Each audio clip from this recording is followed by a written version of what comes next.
मरे हुए व्यक्ति की यह 3 चीजें कभी भी नहीं लेनी चाहिए। एक समय की बात है, एक बार देवर्षि नारद यमराज से प्रश्न पूछते हैं। हे धर्मराज, मेरा प्रश्न है कि जिस प्राणी की मृत्यु होती है वह अपने साथ कौन कौन सी चीजें ले जाता है, और मृत्यु के बाद उस प्राणी की कौन सी वस्तुओं का प्रयोग दूसरे मनुष्यों को नहीं करना चाहिए। इस पर यमराज कहते हैं, हे देवर्षि, आपने उचित ही प्रश्न किया है। मानव जाति के कल्याण के लिए आपने जो प्रश्न पूछे हैं उसके उत्तर मैं आपको अवश्य बताऊंगा, किंतु इन प्रश्नों के उत्तर जानने के लिए मैं आपको एक अत्यंत ही पवित्र कथा सुनाता हूँ। इस कथा को सुनने पर आपको सभी प्रश्नों के उत्तर मिल जाएंगे। इस कथा को आप ध्यान से अवश्य सुने। इस कथा को जो भी मनुष्य ध्यान से सुनता है उसके मैं 30 अपराध क्षमा करता हूँ। फिर देवर्षि नारद कहते हैं, हे धर्मराज, ठीक है, मैं उस कथा को पूरे ध्यान से अवश्य सुनूंगा। आप मुझे वह पवित्र कथा सुनाएं। फिर यमराज देवर्षि नारद को वह पवित्र कथा सुनाते हैं। एक समय की बात है, मध्य देश में माधव नाम का एक गरीब ब्राह्मण रहता था। वह अत्यंत गुणवान तथा शास्त्रों में पारंगत था। उसने वेद और शास्त्रों की बड़ी गहराई से अध्ययन किया हुआ था, किंतु वह अपने ज्ञान का कभी दुरुपयोग नहीं करता था।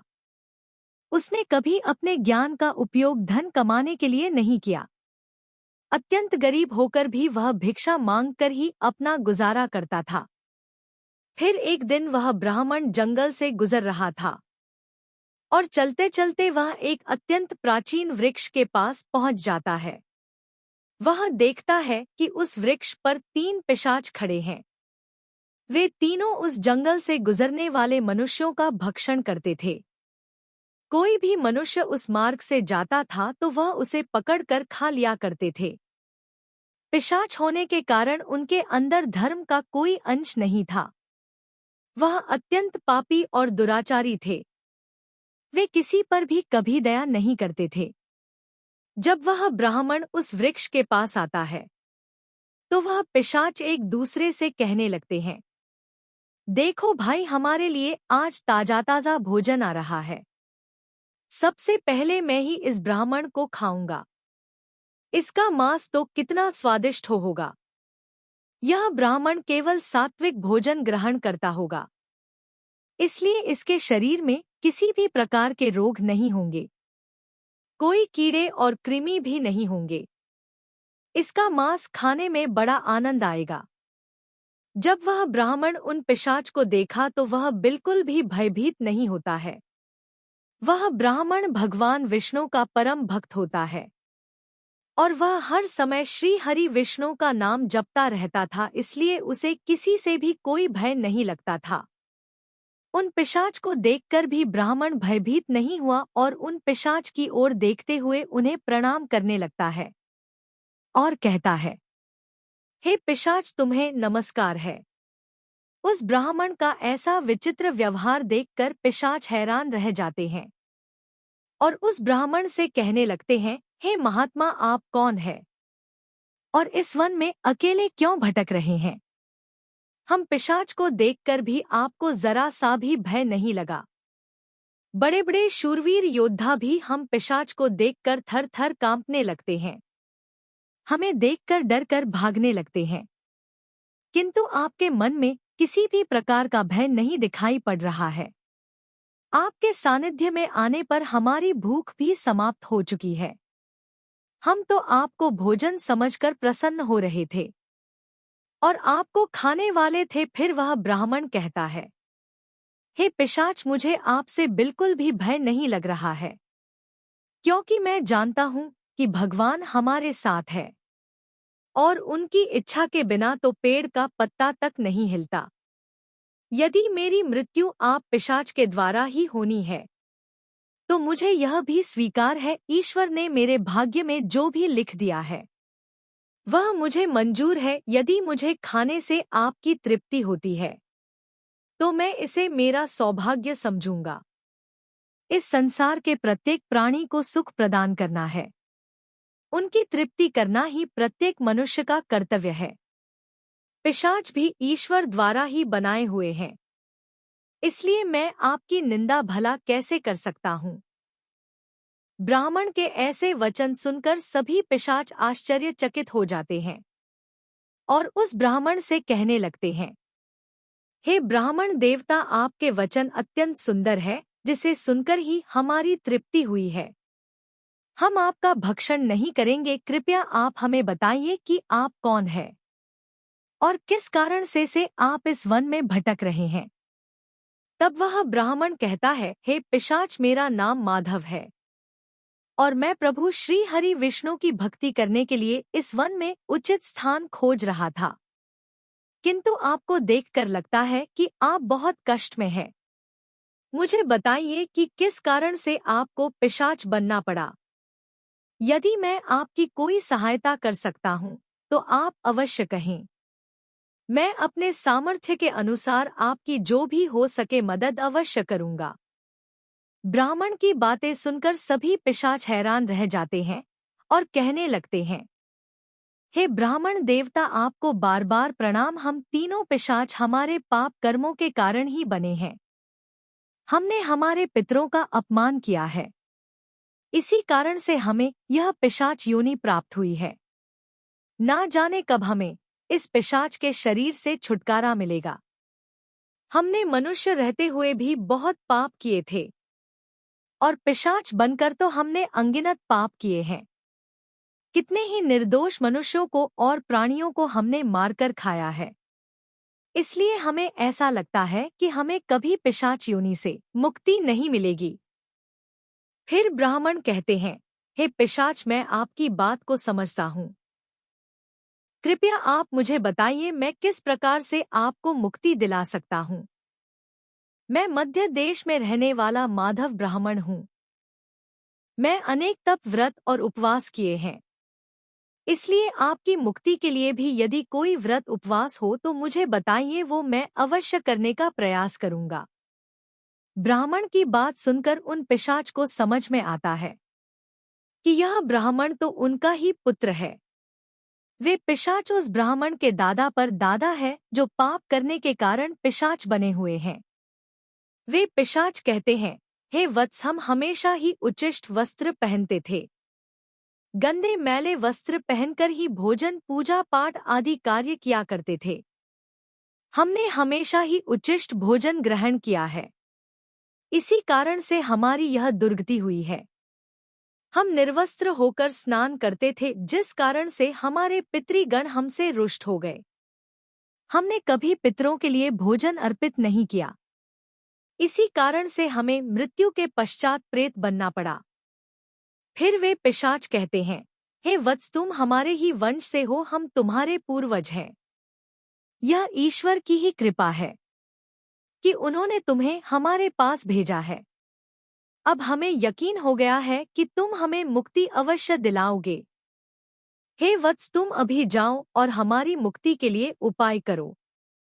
अपने पूर्वजों की ऐसी दशा देखकर वह ब्राह्मण अत्यंत दुखी हो जाता है और सोचने लगता है कि प्रत्येक मनुष्य का यह नित्कर्म है कि वह अपने पूर्वजों को मुक्ति दिलाने के लिए कार्य करे। वह ब्राह्मण उन पिशाच को वचन देता है और कहता है, हे पिशाच, मैं आपकी मुक्ति के लिए अवश्य उपाय करूंगा। फिर वह ब्राह्मण गुरु वशिष्ठ के पास जाता है और उनसे पितरों की मुक्ति के लिए उपाय पूछता है। गुरु वशिष्ठ उस ब्राह्मण को पितरों की मुक्ति के लिए किए जाने वाले तर्पण, श्राद्ध, पिंड दान, दान धर्म आदि क्रियाओं के बारे में बताते हैं। फिर वह ब्राह्मण पवित्र नदी के तट पर जाकर अपने पूर्वजों के लिए वे सभी कार्य करता है जो गुरु वशिष्ठ ने बताए थे। वह ब्राह्मण पहले नदी के पवित्र जल से तर्पण करता है, फिर नदी के तट पर बैठकर पिंडदान, श्राद्ध, दान करता है और उसे जो कुछ भी हो सके उसी के अनुसार दान धर्म करता है।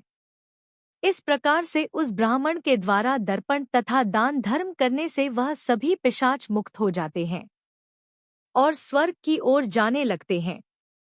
फिर धर्मराज देवर्ष नारद से कहते हैं, हे देवर्षि, इसलिए मनुष्य को कभी उच्छिष्ट वस्त्र नहीं पहनने चाहिए, अर्थात गंदे और मैले कपड़े नहीं पहनने चाहिए।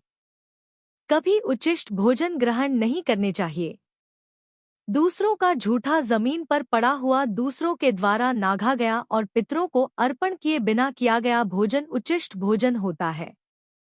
फिर यमराज कहते हैं, हे देवर्षि, अब मैं आपको उन वस्तुओं के बारे में बताता हूँ जो किसी भी मनुष्य को मृत व्यक्ति की नहीं पहननी चाहिए। हे देवर्षि, मनुष्य इस संसार में जन्म लेकर कई भौतिक सुखों के मोह में पड़ जाता है। मृत्यु के बाद भी उसका उन वस्तुओं के प्रति मोह नहीं छूटता है।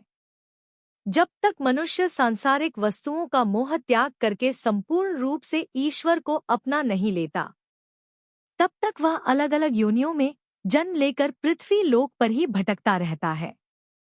कभी कभी यह मोह इतना अधिक होता है कि वह मृत्यु के बाद भी इसी पृथ्वी लोक पर भ्रमण करता है, अर्थात वह प्रेत योनि धारण करता है। यदि किसी मनुष्य की अकाल मृत्यु हो जाती है तो वह भी प्रेत योनि में चला जाता है और प्रेत बनकर वह अपने ही परिवार के लोगों को दुख देने लगता है।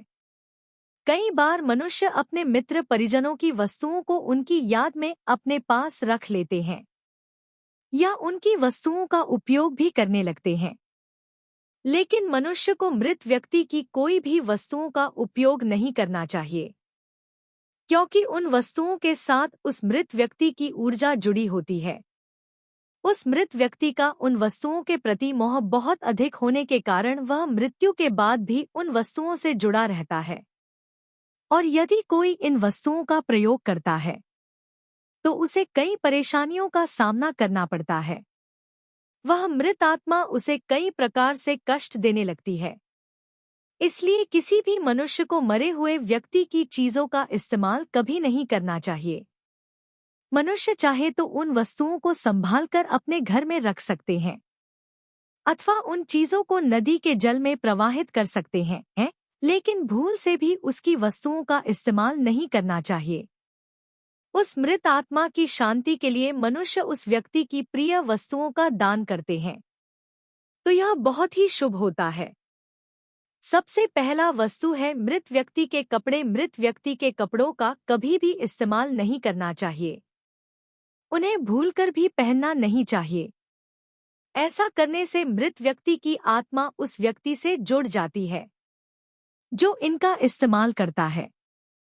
मृत व्यक्ति की यादें उस व्यक्ति को सताने लग जाती है जो उनके कपड़ों का इस्तेमाल करता है, जिस कारण वह व्यक्ति मानसिक और शारीरिक रूप से कमजोर हो जाता है। उस व्यक्ति को अपने मित्र परिजन की ऊर्जा का एहसास भी होने लगता है। इसलिए मृत व्यक्ति के कपड़े कभी भी नहीं पहनना चाहिए। मृत व्यक्ति के कपड़े हमेशा दान कर देने चाहिए, जिससे उसकी आत्मा को शांति प्राप्त हो जाती है। दूसरी चीज है मृत व्यक्ति के गहने। मृत व्यक्ति के गहने भी उसके कपड़ों की तरह ही उसकी ऊर्जा के स्रोत होते हैं। मृत व्यक्ति का अपने गहनों से लगाव कपड़ों से भी कई गुना ज्यादा होता है, क्योंकि प्रत्येक व्यक्ति गहने को खुद को सुंदरता की प्रतीत करने के लिए पहनता है। लेकिन जब व्यक्ति की मृत्यु हो जाती है और उसके गहने कोई दूसरा व्यक्ति पहन लेता है, तब मृत व्यक्ति की आत्मा असहज महसूस करने लगती है। वह आत्मा उस व्यक्ति को परेशान करने लग जाती है। आत्मा मोक्ष की राह पर ना जाकर इस मृत्यु लोक में अपने ही परिजनों को परेशान करने लग जाती है। इसलिए मृत व्यक्ति के गहनों का भी कभी इस्तेमाल नहीं करना चाहिए। व्यक्ति की मृत्यु के बाद उसके गहनों को गलवाकर उन्हें मंदिर में दान कर देना चाहिए। तीसरी वस्तु है मृत व्यक्ति की माला। जीवित रहते हुए इंसान अपनी माला से ही मंत्रों का जाप करता है। उसके गले का माला ही उसके जीवन भर के पुण्य की कुंजी होती है। मृत्यु के बाद व्यक्ति की माला को कभी जीवित मनुष्य को धारण नहीं करना चाहिए। उसकी माला को पवित्र नदी के जल में प्रवाहित कर देना चाहिए। पवित्र नदी उस मृत मनुष्य के सभी पुण्य को बहाकर स्वर्ग में ले जाती है। यमराज कहते हैं, हे देवर्षि, मृत्यु के बाद मनुष्य अपने साथ के केवल अपने पाप और पुण्य लेकर जाता है। सभी भौतिक वस्तुओं को यहीं पर छोड़ देता है। इसलिए उसे कभी उन वस्तुओं के प्रति अत्यधिक मोह नहीं करना चाहिए। इस प्रकार से यमराज ने देवर्षि नारद को मृत व्यक्ति के संदर्भ में यह अत्यंत महत्वपूर्ण कथा सुनाई। वीडियो अच्छी लगी हो तो लाइक, शेयर और ऐसे ही वीडियो को देखने के कारण लिए हमारे चैनल को सब्सक्राइब जरूर करें। धन्यवाद।